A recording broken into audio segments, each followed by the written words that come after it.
Bonjour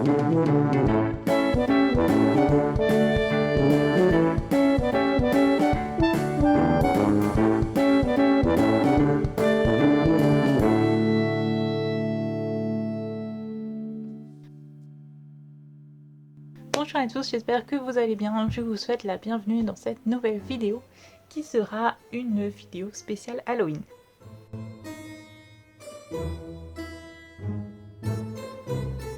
Alors l'année dernière, je vous ai fait une vidéo dans laquelle je ne vous ai parlé que de livres en séparant une partie livre qui faisait peur, vraiment peur, et une sélection de livres plus du style vampire, fantastique, etc. Donc cette année, j'ai été beaucoup inspirée donc par le Pumpkin Autumn Challenge puisque pour cette nouvelle édition, Gimoz a décidé d'intégrer en plus des livres la possibilité de valider le challenge avec des films, des séries, etc.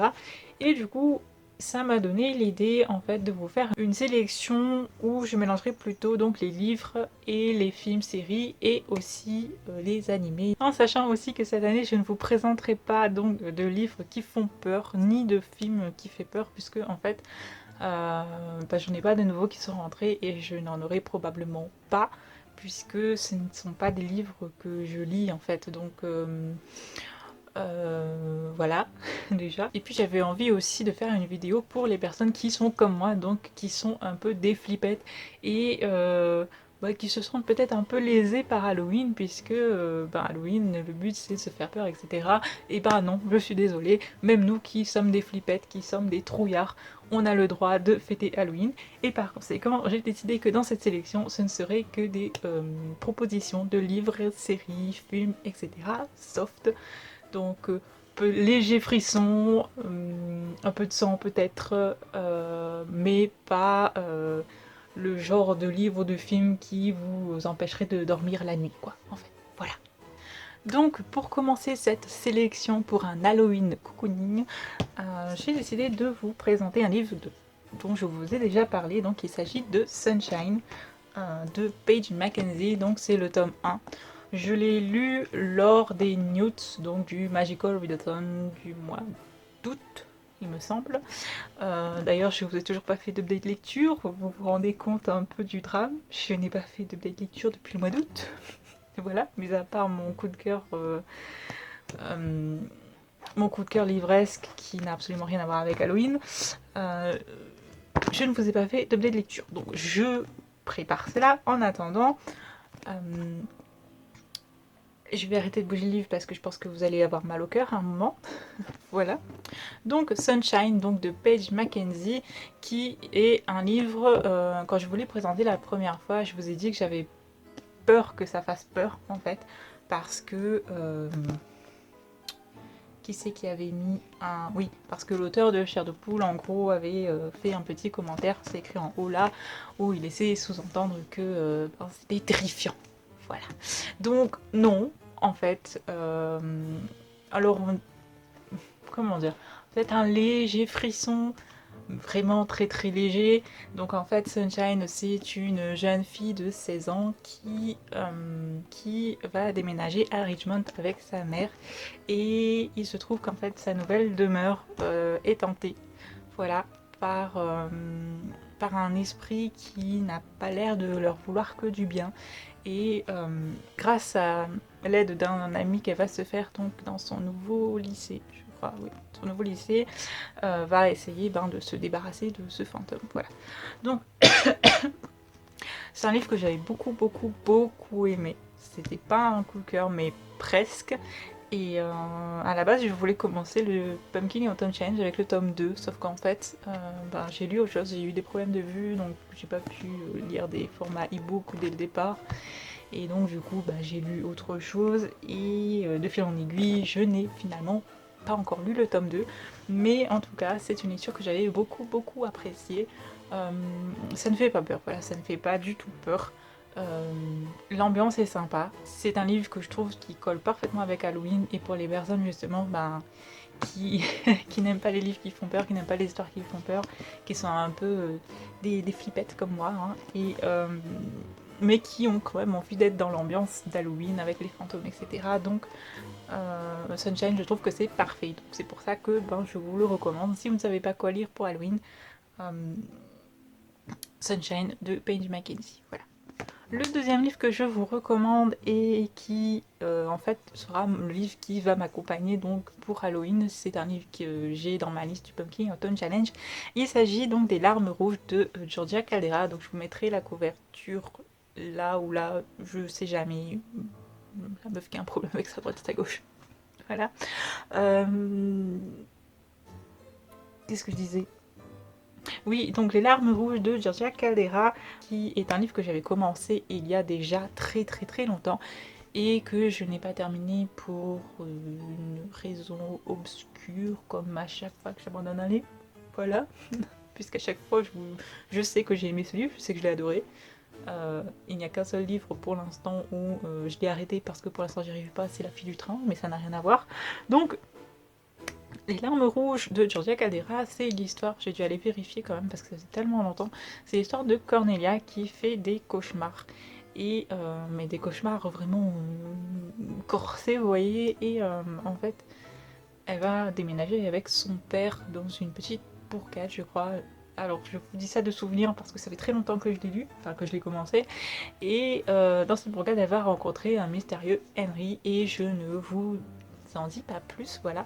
Mais sachez que ce livre est parfait pour Halloween.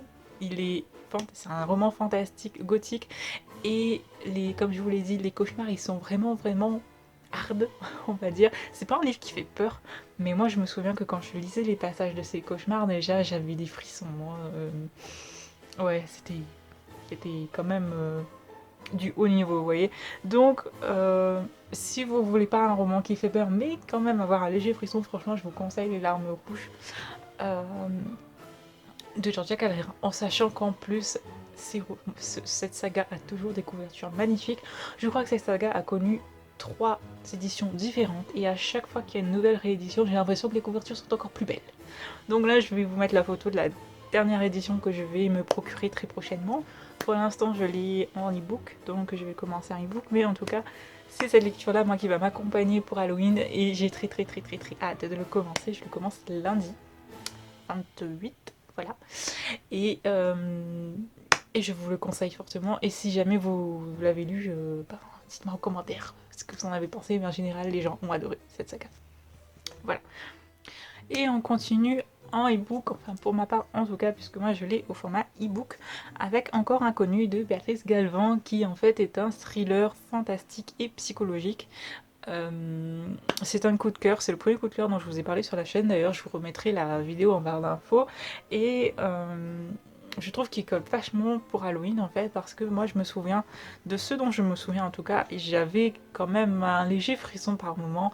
En fait l'histoire c'est celle d'une jeune femme, alors désolée Béatrice, ça fait un moment que je l'ai lu donc je me souviens plus vraiment du nom de la jeune femme, qui se réveille avec les souvenirs de quelqu'un d'autre, et de fil en aiguille elle va essayer de comprendre pourquoi elle a ces souvenirs là, qui était cette femme, etc. Est-ce que cette femme était réelle, et je ne vous en dis pas plus, mais en tout cas moi j'avais adoré cette lecture, j'avais adoré La Plume de Béatrice Galvan. J'ai lu un autre livre d'elle après et c'était tout aussi génial.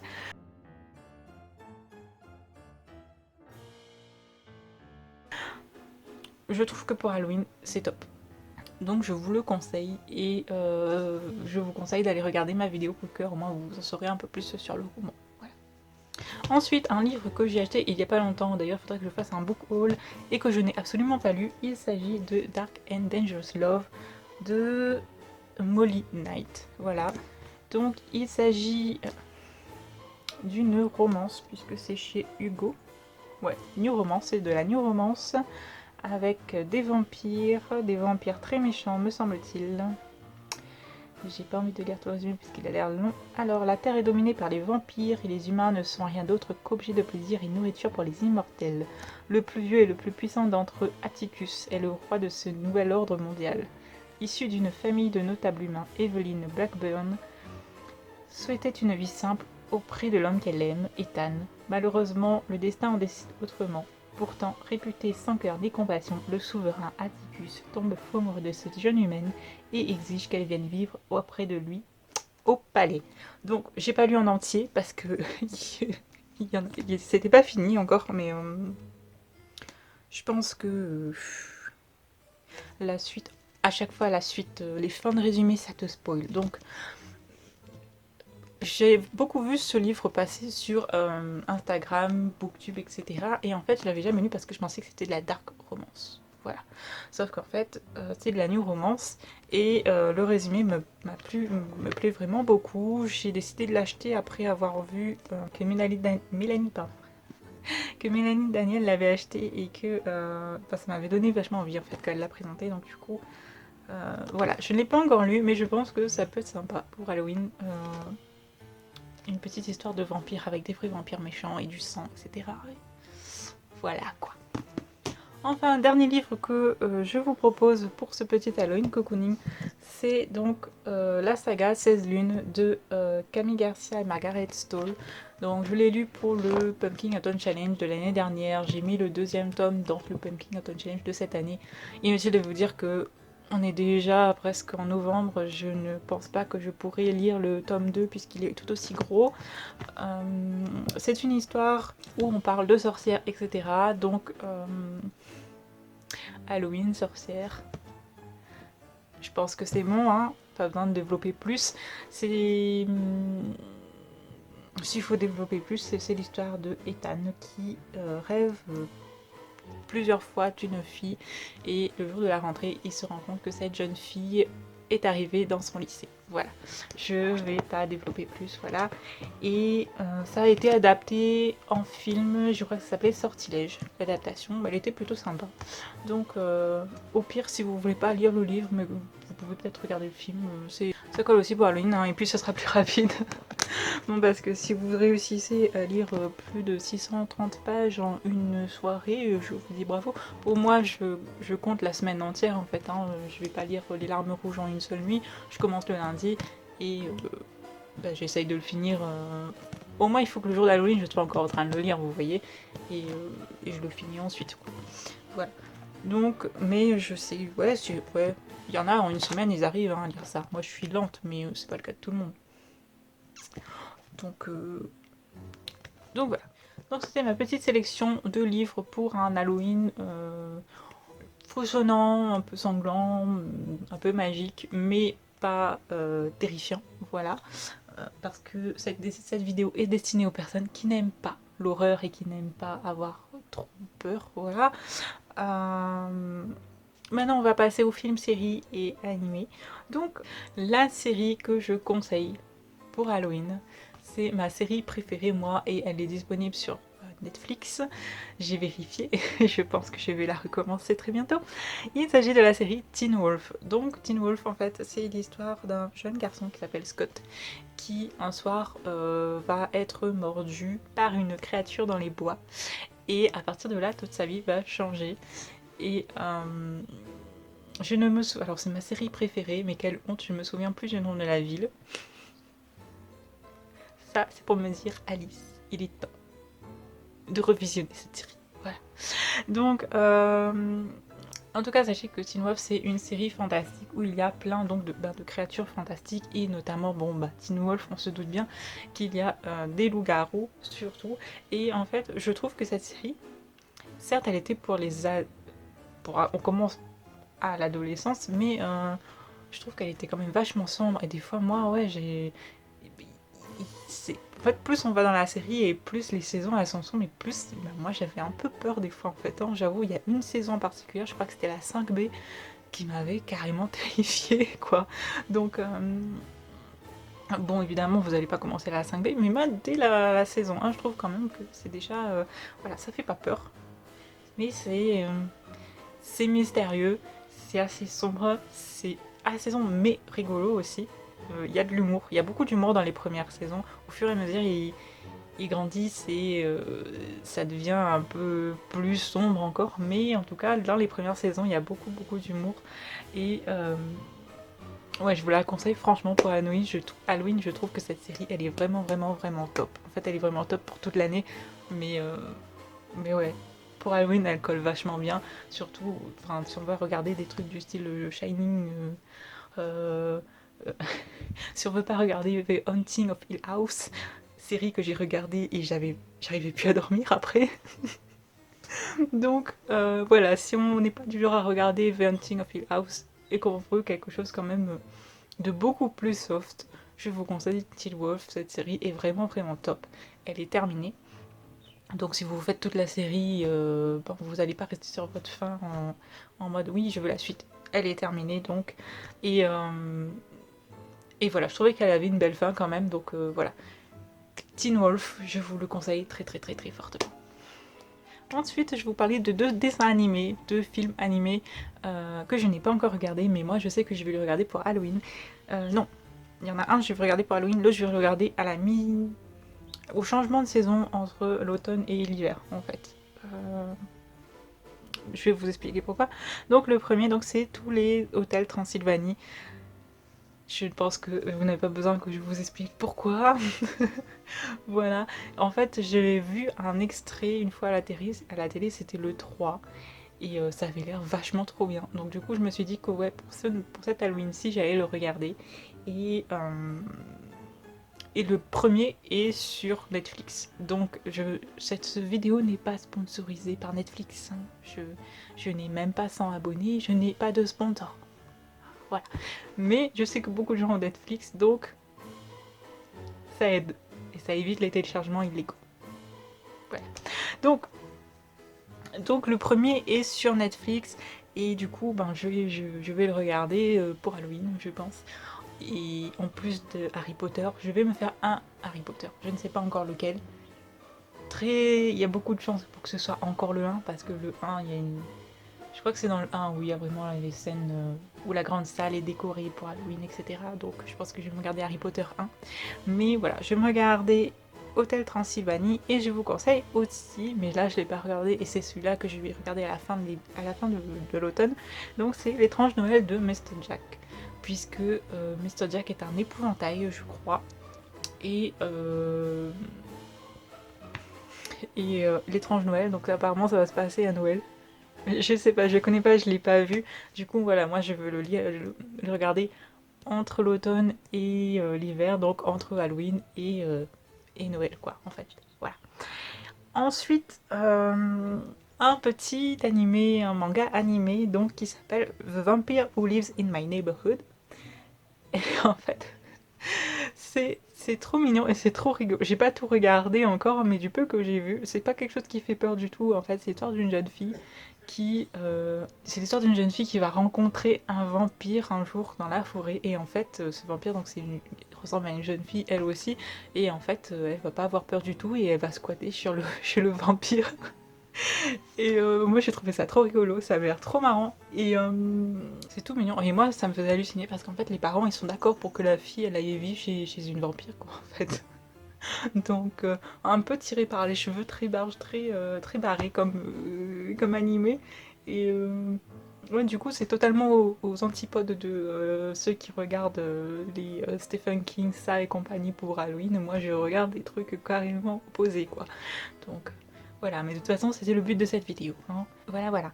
Et enfin, oui, parce qu'en fait, je vais quand même glisser un film qui fait peur, entre guillemets. C'est The Crimson Peak, avec le dieu Tom Hiddleston. Voilà, puisque Tom Hiddleston est mon acteur préféré, au-delà du fait qu'il est beau. Il joue merveilleusement bien. D'ailleurs, mon film préféré, Only Lover Left Alive, il joue le rôle principal dedans et j'ai trouvé son interprétation excellente. Donc voilà, on va passer sur juste la cinématographie de Tom Hiddleston. Crimson Peak, donc c'est par Guillermo del Toro. d'ailleurs. Et donc c'est l'histoire d'une jeune femme qui va se marier avec un homme. Voilà. Et donc elle va aller habiter à Crimson Peak. Et en fait, il se trouve que l'homme avec qui elle s'est mariée et sa sœur ont un secret assez sombre, hein, pour rester soft. Et Crimson Peak, en fait, c'est un peu hanté, quoi. Voilà, mais avec du recul, j'ai trouvé que je l'ai vu au cinéma ce film, et moi j'ai pas trouvé qu'il faisait. Il y a des petites scènes où j'ai sursauté, mais c'était pas non plus le film qui m'empêchait de dormir, le soir venu en fait. Voilà, ça m'a fait frissonner sur le moment où j'ai regardé le film, mais c'est pas le genre de film qui va te suivre après, et où ta tête va travailler, et où tu auras peur dans le noir, etc. Non, franchement, c'était quand même assez. C'était très beau, c'était très gothique. Et les images étaient très très très belles.